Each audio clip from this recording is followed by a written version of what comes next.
Ketika jadi pemimpin, kita nggak ada keterikatan lagi dengan tim sukses, kita terikatnya pada negara dan bangsa. Permintaan saya hari ini, Deddy Mulyadi atau KDM turunkan hari ini juga. Assalamualaikum warahmatullahi wabarakatuh. Pidato Kang Deddy Mulyadi ngaji Prabowo, para menteri, Yong Rara, para ustadz terkejut melihat ini. Pemimpin jangan sampai dikekang oleh partai politik. Ya, Kang Deddy sampaikan seperti itu. Oke teman-teman, kita lihat dulu ya pidatonya. Turunkan Deddy Mulyadi ke Sumatera Utara untuk menyelesaikan persoalan yang ada di Sumatera Utara. Mohon Pak Deddy turun ke Sumatera Utara supaya cepat selesai masalah di Sumatera Utara, masalah banjir, masalah korban banjir, masalah hutan yang gundul. Mohon Pak Deddy turun ke Sumatera Utara. Cuma 6 menit Deddy Mulyadi kelar, bisa membantu bantuan ke Sumatera Utara hampir 6 miliar lebih. Cuma 6 menit, bos. Tolong Pak Deddy turun ke Sumatera Utara untuk membantu masyarakat Sumatera Utara. Terima kasih. Dan yakinlah pada siapapun bahwa kalau kita mengabdi pada bangsa dan negara, mengabdi jadi bupatinya, berani kontroversi, berani mengambil keputusan, berani mengambil tindakan, berani di demo, berani diancam dibunuh, berani apapun, karir itu adalah sesuatu yang akan diberikan oleh Tuhan karena kerja kita. Saya tidak usah nyari yang lain, saya sendiri ngomong kontroversi jadi bupati Purwakarta kurang gimana kontroversinya. Gak ada bupati yang rumah dinasnya dilemparin pakai batu, gak ada. Gak ada bupati yang tiap hari di demo tuh, gak ada. Tapi ya alhamdulillah bisa jadi gubernur. Tidak usah pakai tim medsos, elektoralnya relatif baik, gratis. Kenapa itu? Itu adalah akibat dari kerja yang kita lakukan. Kita hari ini, seluruh masyarakat dunia dibikin bengong dan terbelalak oleh sebuah negara bernama Iran. Apa? Dia melakukan sesuatu di luar dugaan seluruh rakyat dunia.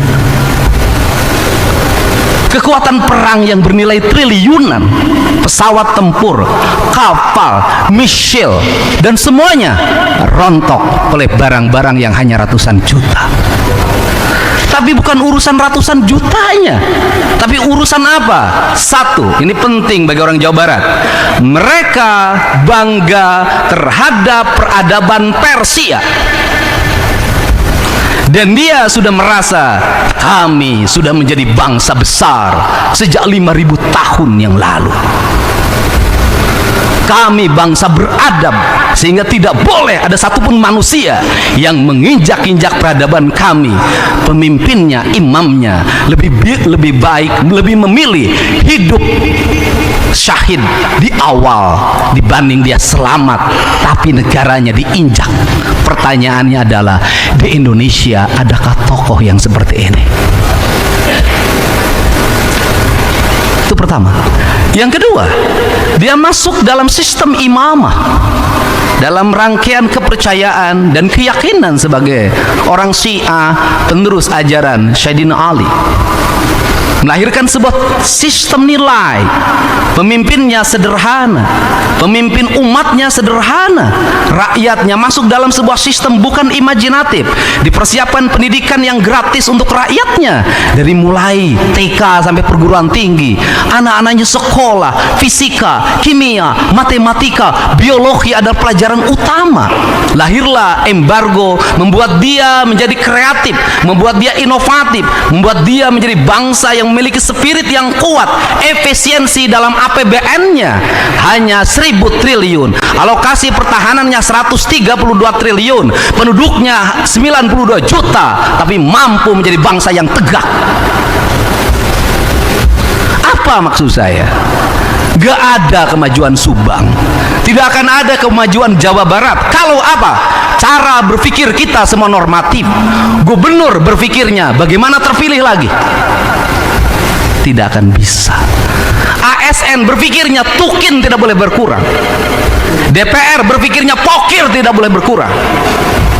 Semua orang berpikir normatif, jabatan, kekuasaan, semua cari aman. Indonesia tidak akan merdeka kalau Bung Karno tidak cari aman. Indonesia tidak akan lahir tokoh-tokoh besar kalau semua orang cari aman. Kalau semua cari aman, berpikir hanya karir dan masa depan, saya tidak meyakini kita akan maju. Kenapa? Kita masuk pada wilayah normatif. Yang penting APBD-nya WTP. Persoalan WTP isinya apa? Lain belakang.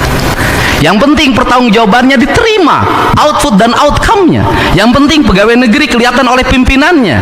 Maka negeri ini tidak akan sampai puncak kemajuan. Kenapa?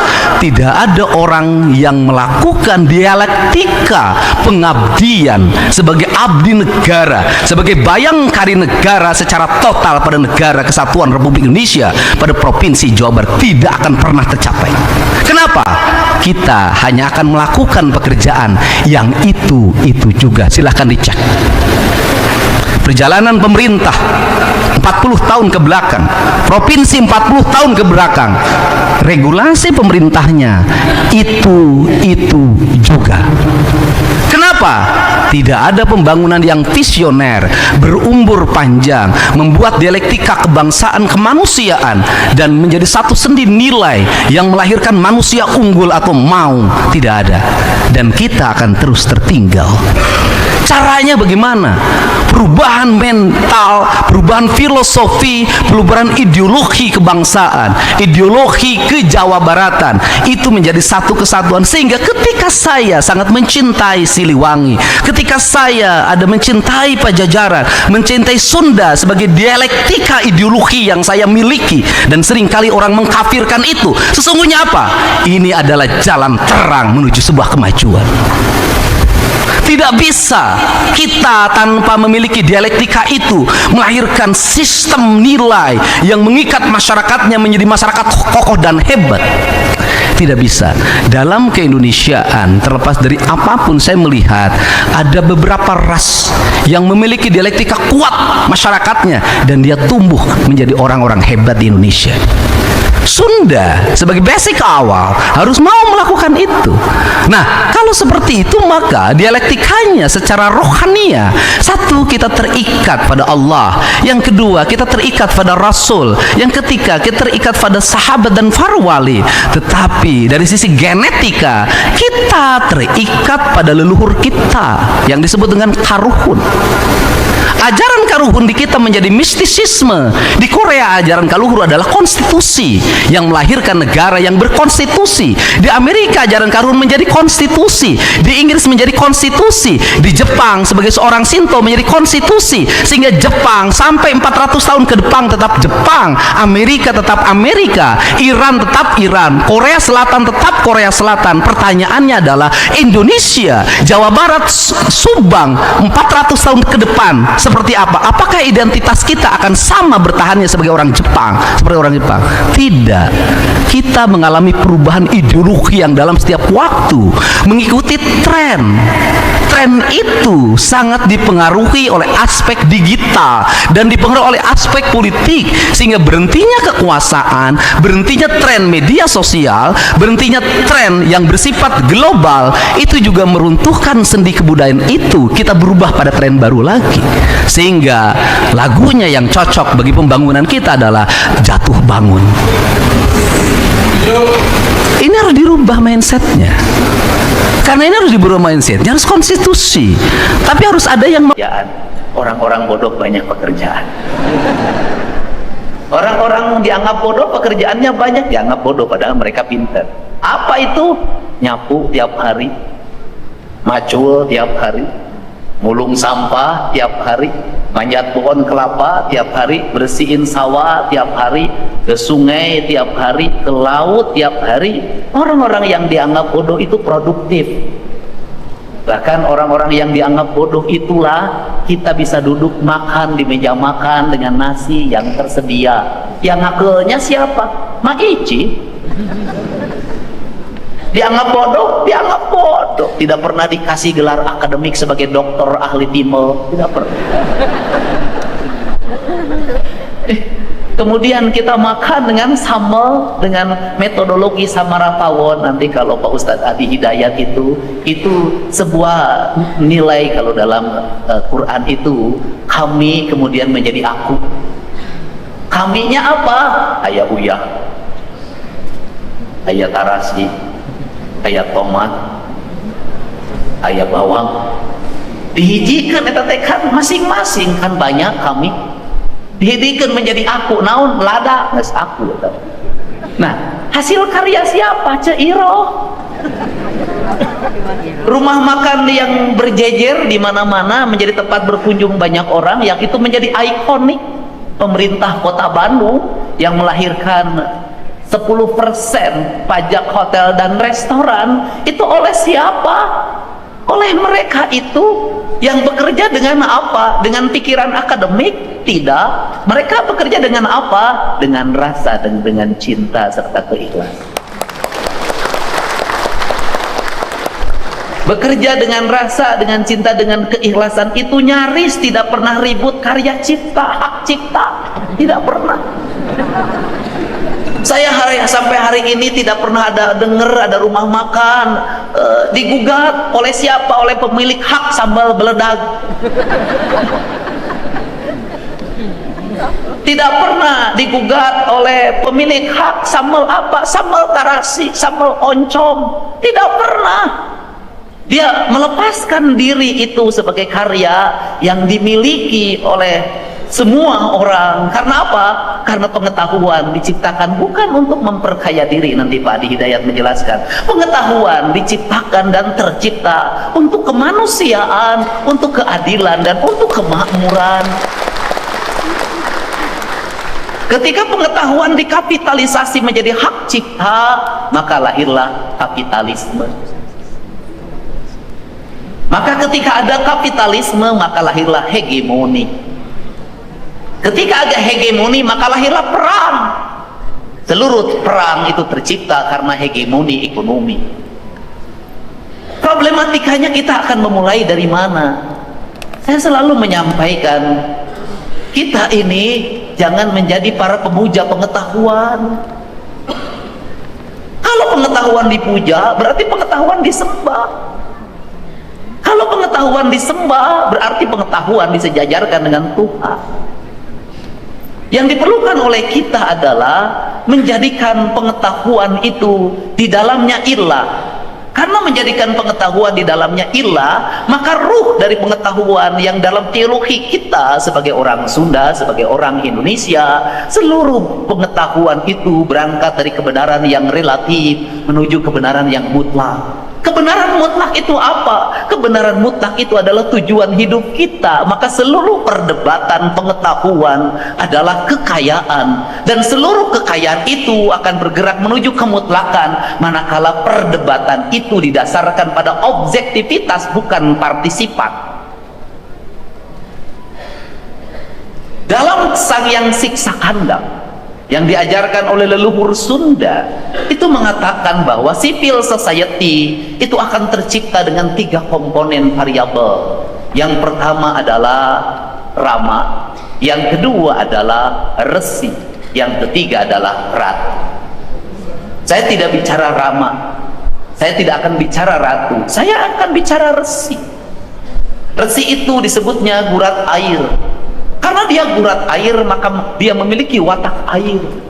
Ke gelas dia masuk, ke komplang dia masuk, ke ember dia masuk. Maka dia masuk pada seluruh lerung dan menyesuaikan diri, bentuk tubuhnya dengan ruang yang dia tinggal. Dia memiliki independensi yang tinggi. Karena memiliki independensi yang tinggi, maka dia objektif dalam setiap ucapannya, objektif dalam setiap tindakannya, dan objektif dalam setiap perbuatannya. Apa yang mempengaruhi pendidikan tinggi hari ini adalah, diantaranya adalah politik. Rektor itu ada strukturnya, ada peran Kementerian Dikti. Kementerian Dikti seringkali terikat juga oleh politik. Sehingga diperlukan apa? Kita tidak bisa menghindar pada struktur ini. Bahwa ini politik. Tetapi ruang-ruang guru besar yang tidak terikat pada jabatan, yang tidak berharap jabatan, harus menjadi ruang yang terbuka, di mana dia berekspresi pada pengetahuan yang terbuka. Karena seluruh ruang itulah, maka saya tidak mau pengetahuan menjadi pujaan. Kenapa? Di birokrasi saya mengalami kegagapan pikiran. Kenapa? Setiap orang ingin memiliki gelar. Saya setuju dengan gelar itu dan saya pun S3 hari ini. Tetapi tidak boleh kita gelar menjadi tujuan. Kalau gelar menjadi tujuan, maka setiap orang mengejarnya doktornya, bukan esensi dari doktornya, bukan manfaat dari doktornya. Karena setiap orang mengejar doktornya, maka setiap orang bergerak setiap hari untuk menjadi gelar doktor itu. Alhamdulillah, teman-teman semua, tadi kita sudah mendengarkan pidato dari Gubernur Jawa Barat Kang Deddy Mulyadi yang mana luar biasa ya teman-teman. Kang Deddy membahas tentang seorang pemimpin nggak boleh ya terikat dengan partai politik. Sudah putus kalau udah jadi pemimpin, jangan mau disuruh-suruh, jangan mau jadi budaknya partai politik. Ya, partai politik cuman menjembatani ya untuk mencalonkan sebagai gubernur ataupun apa ya teman-teman. Sebenarnya ya ketika udah jadi itu di tangan rakyat kekuasaan itu ya teman-teman. Jangan sampai kebijakan baik untuk rakyat tapi dihalangi oleh partai politik. Ya jangan sampai seperti itu teman-teman. Ya, ini luar biasa ya pidato Kang Deddy Mulyadi ini. Dan Kang Deddy pun tadi membahas tentang kita harus mencontoh negara-negara yang maju. Ya, kita harus contoh pemimpinnya seperti apa. Contoh Iran. Contoh ya pemimpinnya Iran seperti apa. Dari mulai sikapnya ya. Kemudian tutur katanya seperti itu ya teman-teman. Yang mana sangat sederhana, mementingkan rakyat. Enggak neko-neko. Ya enggak pidato gembar-gembor, marah-marah untuk kepentingan pribadi ataupun apa ya. Lebih mementingkan rakyat. Rumah aja sederhana, pakaian sederhana ya, enggak menonjolkan kekayaan ataupun kemewahan. Ya itulah harusnya pemimpin seperti itu ya di Indonesia. Semoga bermanfaat teman-teman, semoga kalian sehat selalu ya. Intinya semoga pemimpin kita sekarang ya terus dibimbing dan ya cinta kepada rakyat ya teman-teman, itu sayang kepada rakyat, dan semoga Allah ampuni dosa-dosa kita, amin. Terima kasih. Assalamualaikum warahmatullahi wabarakatuh.